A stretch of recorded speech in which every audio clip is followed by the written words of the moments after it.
My name is Ryan Mitchell, and until 3 hours ago, I believed I had everything a man could want at 38.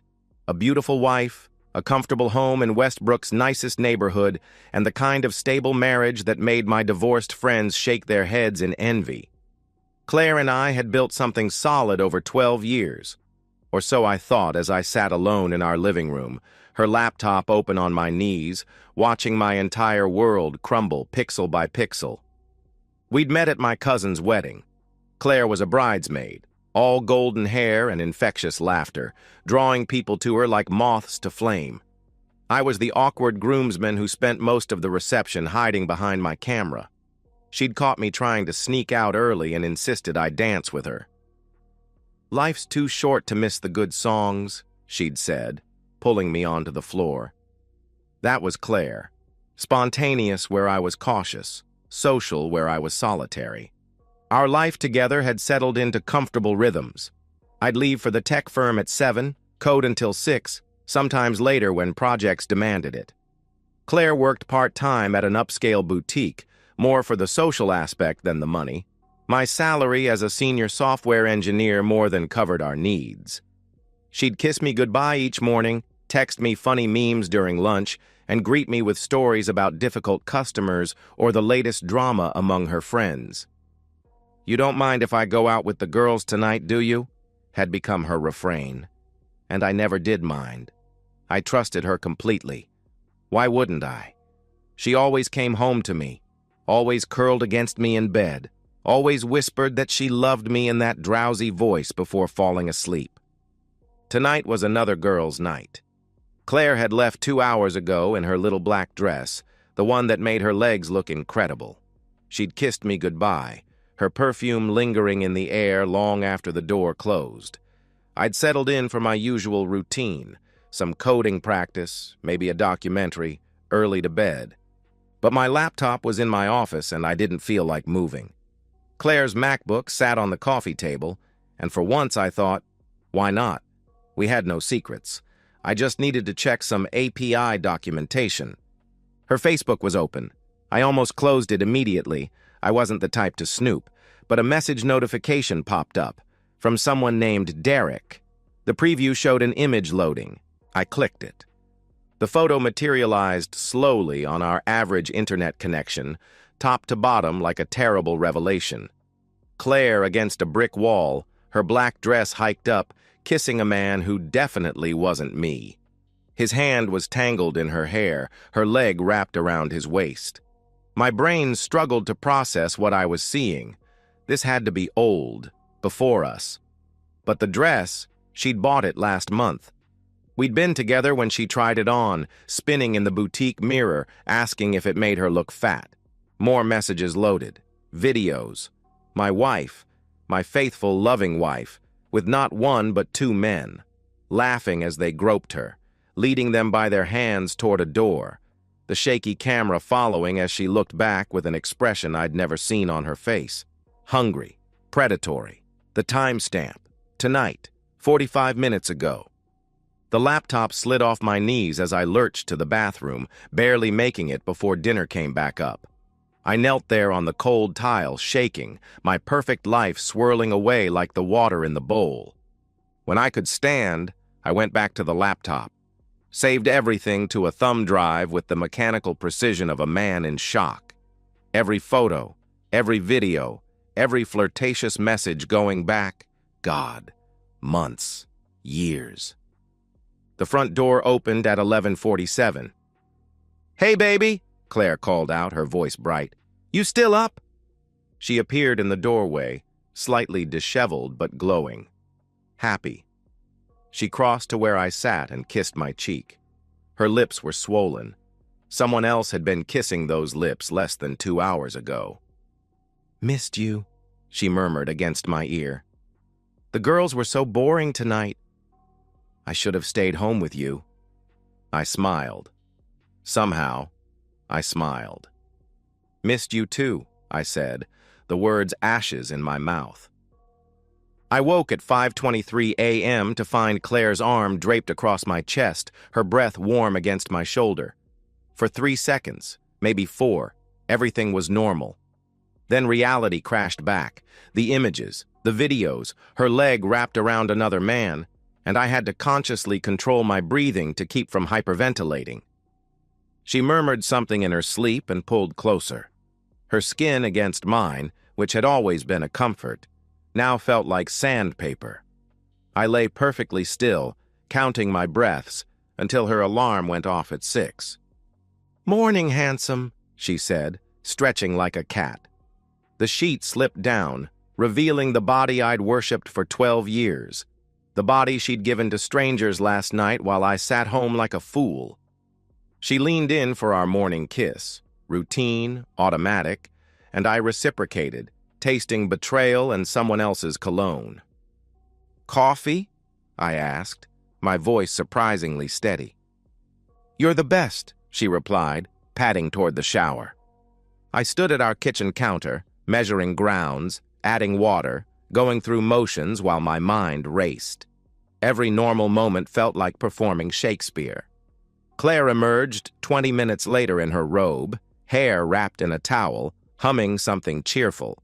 She slid onto her usual bar stool and accepted her mug, 2 sugars, splash of cream, with a grateful sigh. "So what's your day look like?" she asked, same as every morning. "Code review for the Henderson project, lunch with Steve about the promotion," I answered automatically while my brain screamed. "You?"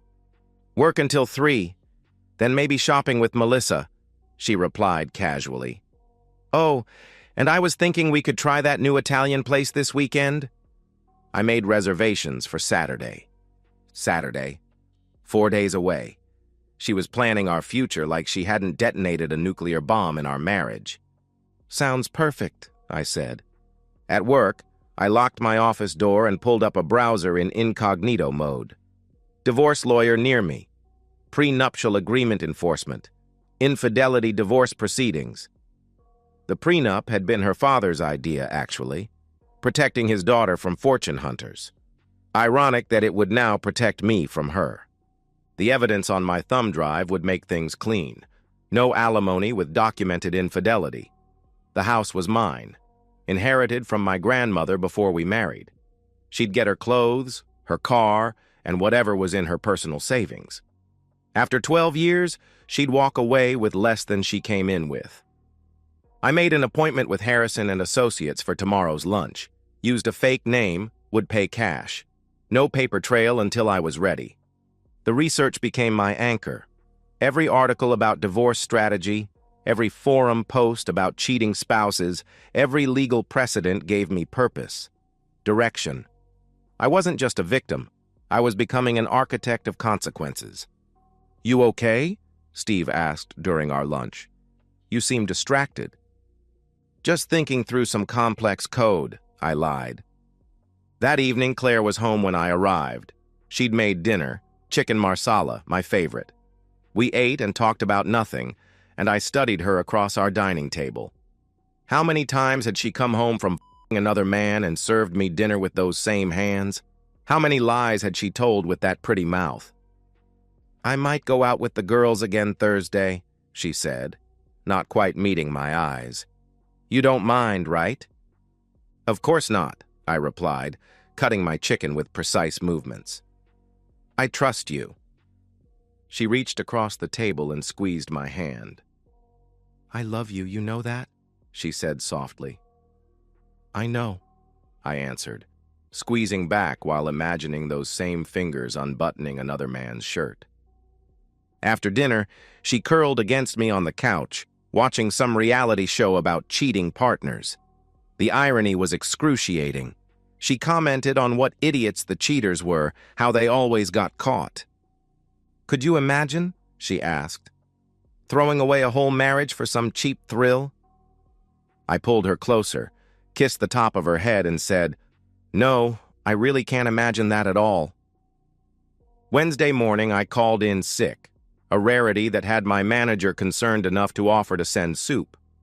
Claire had already left for work, giving me the house to myself and the freedom to prepare. I spread everything out on my office desk, the thumb drive backup, printed screenshots, timeline documentation. 12 years of marriage reduced to evidence folders. The lawyer appointment yesterday had been perfect. Catherine Harrison, a shark in a pantsuit who'd smiled like a barracuda when I showed her the prenup and evidence. "This is remarkably comprehensive," she'd said, clicking through the files. "The prenup is ironclad, and with this documentation she won't get a penny beyond her personal property." "When can we file?" I had asked. "I can have papers ready by Monday. The question is timing. How do you want to handle the serving?" she'd responded. I'd thought about it constantly. "Monday evening, after work. I want to be there," I told her. She'd nodded approvingly. "Clean break.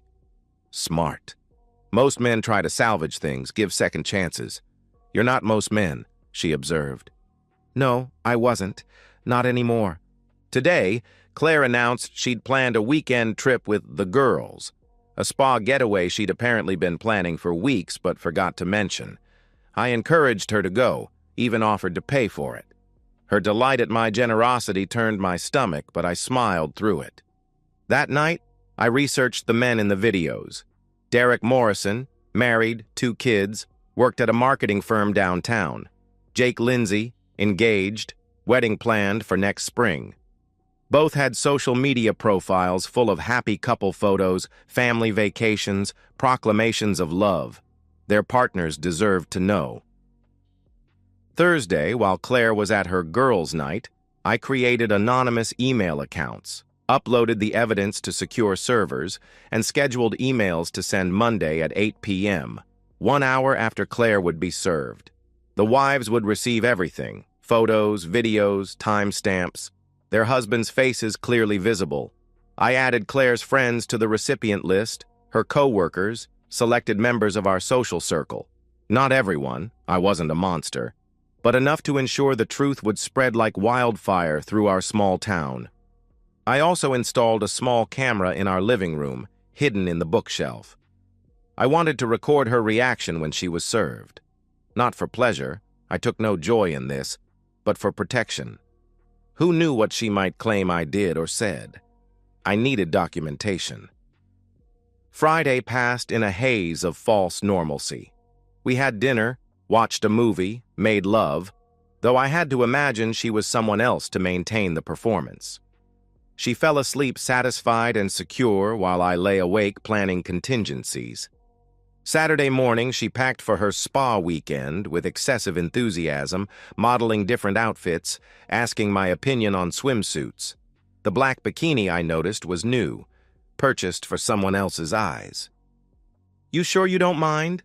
she asked, zipping her weekend bag. "I feel bad leaving you alone again." "Don't be silly," I replied, helping her carry the bag to her car.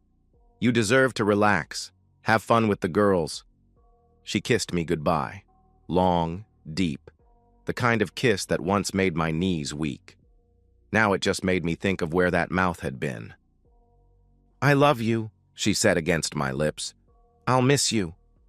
"I love you too," I replied, the biggest lie I'd ever told. After her car disappeared around the corner, I went back inside and began my final preparations. Changed the locks. A locksmith who worked weekends and took cash. Moved her belongings to the garage, neatly packed in boxes I'd hidden in the basement. Changed all my passwords, removed her from joint accounts, canceled her credit cards on my accounts. By evening, 12 years of intertwined lives had been surgically separated. Sunday, I met with Catherine one final time to review everything. "The process server will arrive at exactly 7 p.m. Monday," she confirmed. "You'll have the video recording as evidence of proper service. After she's served, she has 30 days to respond. But with this evidence, there's nothing to contest." "What if she refuses to leave the house?" I asked. "The house is yours, premarital property.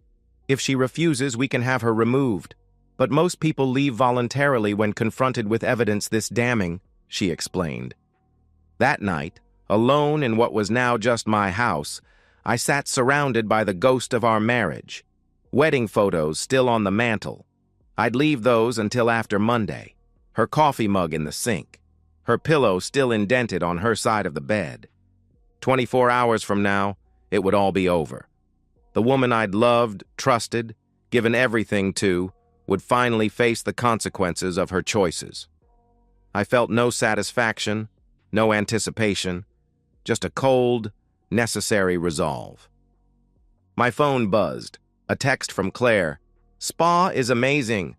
Wish you were here. Love you." I stared at the message for a long moment, then typed back, "Glad you're having fun. See you tomorrow." Tomorrow, when everything would change, when the mask would finally come off and Claire would learn that I wasn't the fool she'd taken me for. Claire's car pulled into the driveway at 6:34 p.m. Monday evening. I watched from the kitchen window as she retrieved her weekend bag, checking her reflection in the car window before heading inside. She looked refreshed, glowing, happy. "Hey, baby," she called out, dropping her bag by the door. "God, I missed you." The spa was incredible, but Janet would not stop talking about her divorce drama. Like, "We get it. Your ex is an asshole." The irony of her words hung in the air as she moved into the kitchen, wrapping her arms around me from behind. "How was your weekend?" she asked, pressing against my back. "Boring without me?" "Productive," I said, stirring the pasta sauce I'd started. "One last meal. Got a lot done." "Well, don't get too used to the bachelor life," she teased, moving to pour herself wine. "I'm not going anywhere." The doorbell rang at exactly 7 p.m. "I'll get it," she said, wine glass in hand. "Probably Amazon." I followed her to the living room, positioning myself with a clear view while staying out of the door's line of sight. The hidden camera would capture everything from its bookshelf perch. She opened the door to find a man in a dark suit holding a manila envelope. "Claire Mitchell?" he asked professionally. "Yes?" she responded with confusion in her voice. "You're being served," he stated, handing her the envelope. He took a photo of her holding it and walked away without another word. Claire stood frozen in the doorway, wine glass in one hand, envelope in the other. Slowly, she closed the door and turned to me. "Ryan? What is this?" she asked, her voice trembling. "Open it," I instructed, my voice steady as granite. Her fingers trembled as she set down her wine and tore open the envelope. I watched her eyes scan the first page, petition for dissolution of marriage. Her face went white. "Is this a joke?" she stammered, her voice cracking. "This isn't funny, Ryan." "No," I agreed, pulling out my laptop from behind the couch cushion where I'd staged it. "It's not funny at all." I opened the file I'd prepared, a slideshow of evidence. The first image filled the screen, Claire against the brick wall with Derek, her dress hiked up, his tongue in her mouth. The timestamp clearly visible, last Thursday, 11:02 p.m. The papers fell from her hands, scattering across our hardwood floor. "Ryan, she started. I clicked to the next image, her with Jake, hands under his shirt. Then the video, the one where she led them both toward the bedroom, looking back at the camera with that hungry expression I'd never seen directed at me. "Stop," she whispered, sinking onto the couch. "Please stop." "Why?" I asked, continuing the slideshow. "You didn't stop." "Not last Thursday, not the week before, not 3 months ago at Derek's birthday party. Oh yes, I found those too." "It didn't mean anything," she exploded desperately. "I was drunk." "It was just fun. Just what, Claire? Just destroying our marriage for fun? Just making a fool of me while I sat home trusting you?" I interrupted. She dropped to her knees in front of me, tears streaming down her face, the first genuine emotion I'd seen from her in God knows how long. "Please, Ryan. Please," she begged. "I love you. It was a mistake. I'll do anything. Therapy, counseling, anything you want." "Anything?" I laughed bitterly.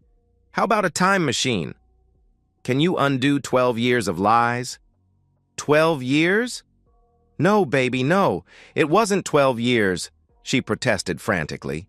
"It was just recently, I swear." "The stress from work, and you were always so busy with coding, and I felt lonely." "Don't!" I cut her off sharply. "Don't you dare blame me for your choices." "I was here. Every night you said you were with the girls, I was here, waiting for you, trusting you." I pulled up more files on the laptop, credit card records I'd accessed, tagged locations from her social media, a comprehensive timeline of her deception. "The spa this weekend?" "The Marriott downtown shows a charge for room service for 3. The girls' night 2 weeks ago?" "Your phone GPS puts you at Derek's house until 2 a.m., I revealed coldly. Each revelation hit her like a physical blow. She crumpled further, sobbing now, mascara running in black rivers down her cheeks. "The prenup is ironclad," I continued clinically. "Infidelity clause means you get nothing. No alimony, no claim on the house. Your car's in your name, so that's yours. Your clothes are in the garage." "The garage?" She looked up, confused through her tears. "I changed the locks while you were at your spa." "You're not staying here tonight," I informed her. "You can't. This is my home too," she protested. "No," I corrected, standing now, towering over her. "This is my grandmother's house that I inherited before we married. You're a guest who's overstayed her welcome." She grabbed my legs, clinging desperately. "Please, Ryan." "Where will I go? I don't have savings.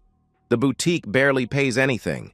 You can't just throw me out with nothing," she pleaded. I stepped back, extracting myself from her grasp. "That's not my problem anymore. Maybe Derek will take you in, or Jake, or whoever you're f***ing next week," I said coldly. "I'll change," she screamed, her mascara-stained face contorted in desperation. "I'll never see them again. I'll quit my job, stay home, whatever you want." "What I wanted," I said quietly, "was a faithful wife. That's the one thing you can never give me." I walked to the door and opened it. The evening air was cool, carrying the scent of our neighbor's barbecue. Normal life continuing while ours ended. "Get out!" I commanded. "Ryan, please," she begged again. "Get out! Or I call the police and have you removed," I stated firmly. She stood slowly, unsteadily, like a newborn colt. "Can I at least get my things?" she asked weakly. "They're in the garage, boxed and labeled. Take what you can carry now. You can arrange to get the rest later, with supervision," I replied. She moved toward the door, then stopped. "What about my friends?" "Our friends. What will you tell them?" she asked fearfully. I smiled then, cold, calculated. "Oh, don't worry about that. They'll know everything by tomorrow morning. Everyone will," I promised. The color that had drained from her face somehow got paler. "You wouldn't," she gasped. "Tomorrow at 8 p.m., everyone on your contacts list is getting an email. The wives of your boyfriends, too, complete with photos, videos, timestamps. Your coworkers, your yoga class, your book club," I explained matter-of-factly. "You can't," she shrieked. "That's revenge porn. I'll sue." "It's evidence in a divorce proceeding that happens to be shared with interested parties," I corrected. "My lawyer assures me it's perfectly legal given the circumstances. Besides, you seemed pretty proud of your performance in those videos. Shouldn't you want everyone to see?" She ran then, stumbling in her heels toward the garage, sobbing hysterically. I watched from the doorway as she grabbed boxes frantically, shoving what she could into her car. Designer clothes spilling onto the driveway, shoes scattered, the detritus of a life built on deception. 20 minutes later, her car was full, and she stood by the driver's door, looking back at the house. Our house, my house, one last time. "I loved you," she said quietly. "Whatever you think, I did love you." "No," I replied. "You loved what I provided. The security, the comfort, the fool who paid the bills while you played. That's not love, Claire. That's parasitism." She drove away without another word, taillights disappearing into the darkness. I closed the door, locked it, and stood in my empty house. Quiet, peaceful. The camera was still recording. I walked over and stopped it, then sat on the couch, my couch, and opened my laptop. One more thing to do. I pulled up the scheduled emails, hovering my finger over the cancel button. For a moment, just a moment, I considered Mercy. Then I remembered last Thursday night. Her coming home, kissing me with those lying lips, telling me she missed me. I closed the laptop without canceling anything. I woke Tuesday morning to 63 missed calls and over 200 text messages. The emails had sent at 8 p.m. as scheduled, and Westbrook's social ecosystem had exploded overnight. I turned off my phone and made coffee, savoring the silence. By the time I arrived at work, the storm was in full force. My desk phone rang constantly. I unplugged it. Colleagues kept stopping by my office with sympathetic faces and barely concealed curiosity. I thanked them for their concern and kept my door locked. Around lunch, Steve knocked persistently until I let him in. "Jesus Christ, Ryan, I saw the emails. Everyone saw the emails. Are you okay?" he asked with genuine concern. "I'm fine," I replied, returning to my code review. "Better than fine, actually." "Claire's lost it," he continued, settling into my guest chair uninvited. "She's been calling everyone, trying to do damage control, claiming the videos are deep fakes, that you're having some kind of breakdown." "Are people believing her?" I asked. "Are you kidding?" he scoffed. "The metadata on those files is rock solid. Plus, Derek's wife confirmed everything. She confronted him last night and he broke down completely. Admitted to a 6-month affair. 6 months. Longer than I'd found evidence for. Jake's fiancée called off the wedding," Steve continued, clearly relishing the drama. "Posted on Facebook that she's grateful someone had the courage to expose the truth before she made the biggest mistake of her life." I felt a grim satisfaction at that. At least one person had been saved from years of deception. Wednesday brought escalation. Claire tried to return to the house while I was at work, but the new locks held. She left a rambling, tearful voicemail begging for her things, for money, for mercy. I forwarded it to my lawyer. Her friends, former friends, began reaching out with their own stories. Melissa admitted she'd known about Derek but thought it was a one-time mistake. Sarah confessed she'd seen Claire leave a bar with a stranger 3 years ago but kept quiet. The network of enablers collapsed as they scrambled to distance themselves from the scandal. Thursday, Claire's employer called. "Would I please ask my wife to stop showing up at the boutique?" She'd been let go Tuesday morning after customers complained, and security had been forced to escort her out when she wouldn't leave. I informed them she was no longer my wife and gave them her lawyer's number. By Friday, the full scope of consequences had materialized. Claire had moved in with her cousin 40 miles away. Her parents had refused to take her in, mortified by the shame she'd brought on the family. Derek's divorce was proceeding at light speed. His wife's attorney had reached out to mine for evidence. Jake had been kicked out by his fiancée and was living in an extended-stay motel. The social media massacre was complete. Claire's Instagram, once full of supportive comments on her couple photos, was now a wasteland of deleted accounts and brutal honesty. Someone had started a Westbrook Cheaters Facebook page featuring her videos as the inaugural post. It had over 3,000 members by Friday afternoon. I spent the weekend deep cleaning the house, erasing 12 years of Claire's presence. Her photos went into storage. Not destroyed, I wasn't that petty, but banished from sight. I repainted our bedroom, my bedroom, a color she'd always hated. Bought new sheets, new towels, new everything. The master bathroom, which had been cluttered with her beauty products, became Spartan and functional. The following Monday brought a surprise. A woman named Amanda reached out, Jake's ex-fiancée. She wanted to thank me personally for saving her from a marriage built on lies. We met for coffee. "I know this is weird," she said, wrapping her hands around her mug. "But I needed to look you in the eye and say thank you." You could have just divorced quietly, kept it private, but you made sure people knew the truth. I'm sorry you got caught in the crossfire, I replied, meaning it. Don't be, she insisted. Better to find out now than after kids, after building a whole life together. She paused, studying me. How are you doing? Really? She asked. Free, I answered honestly.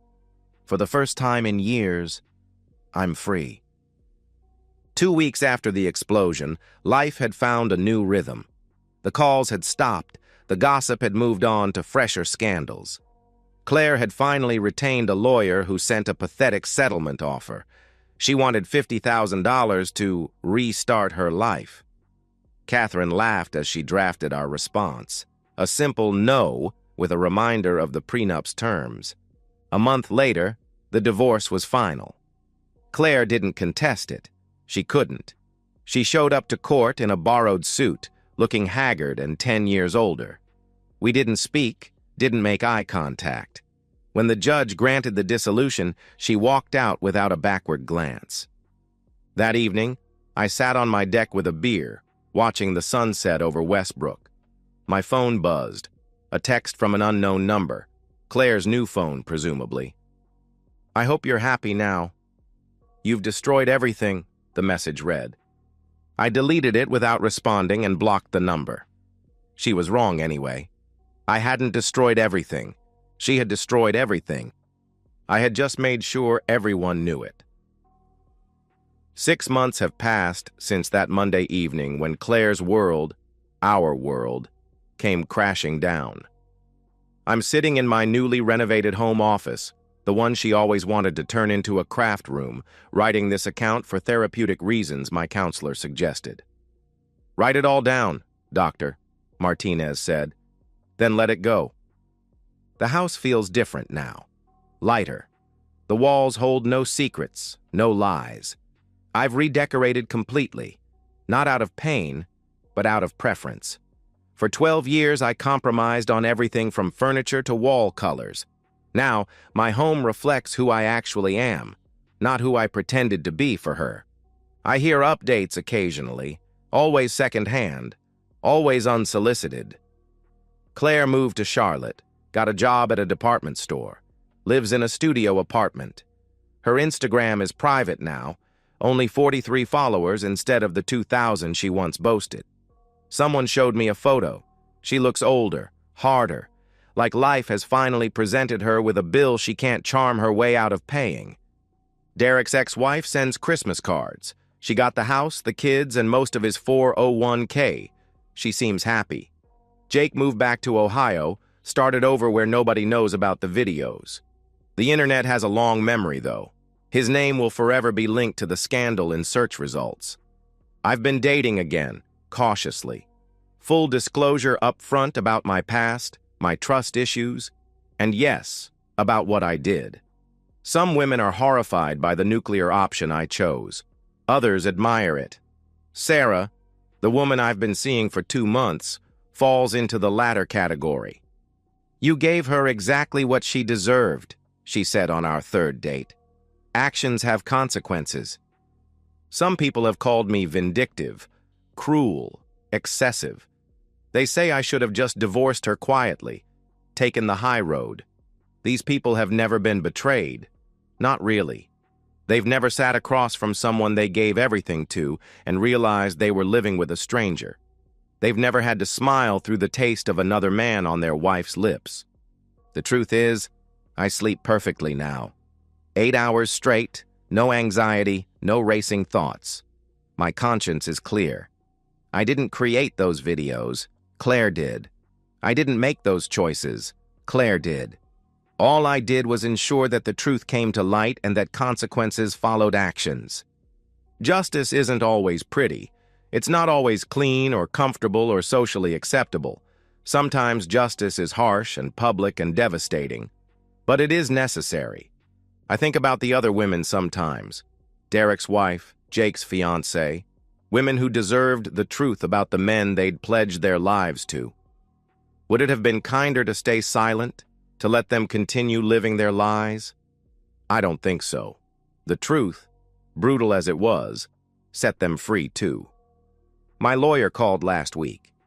Claire had reached out through her attorney, asking if I'd be willing to sign a statement saying the revenge porn case had been settled privately, essentially a gag order on the whole incident. The offer was that she'd never contact me again if I agreed. I declined. She already can't contact me. Restraining order took care of that after she showed up drunk at my office 2 months ago. And I won't participate in rewriting history to save what's left of her reputation. The truth remains the truth, whether or not it's comfortable. People ask if I regret going nuclear, if I wish I'd handled things differently. The answer is always no. Claire made calculated choices for months, possibly years, weighing the risk of getting caught against the thrill of her affairs. She gambled that I was too trusting, too passive, too in love to ever discover the truth. And if I had discovered it, she bet I'd be too civilized to do anything beyond a quiet divorce. She lost that bet spectacularly. There's a poetic justice in how it ended. The very technology that enabled her affairs, phones, cameras, social media, became the tools of her downfall. The same network she used to coordinate her deceptions became the channel through which her truth was exposed. I'm 39 now, still young enough to start over properly this time. Wiser about red flags, more careful about trust, but not bitter. That's the surprising part. I'm not bitter. Bitter would mean she still had power over me, that her choices still defined my emotions. Instead, I'm at peace. A peace that comes not from forgiveness. I haven't forgiven her and never will, but from justice. Complete, thorough, irreversible justice. Claire wanted to have her cake and eat it too. She wanted the security of marriage and the excitement of affairs. She wanted the faithful husband at home and the wild nights with strangers. She wanted to be both the devoted wife and the reckless player. In the end, she got none of it, and I got my life back. That's justice enough for me. And so, we've reached the end of today's story. Was it what you expected, or did it take a twist you didn't see coming? I'm curious to hear your thoughts. Share them in the comments below, and let's get a conversation going. If this story kept you hooked, make sure to hit that like button. And if you're new here or just haven't subscribed yet, now's the perfect time to join our community. I bring you fresh, captivating stories every day, so click that subscribe button and turn on notifications so you never miss out. Thanks for watching, and I'll see you in the next one.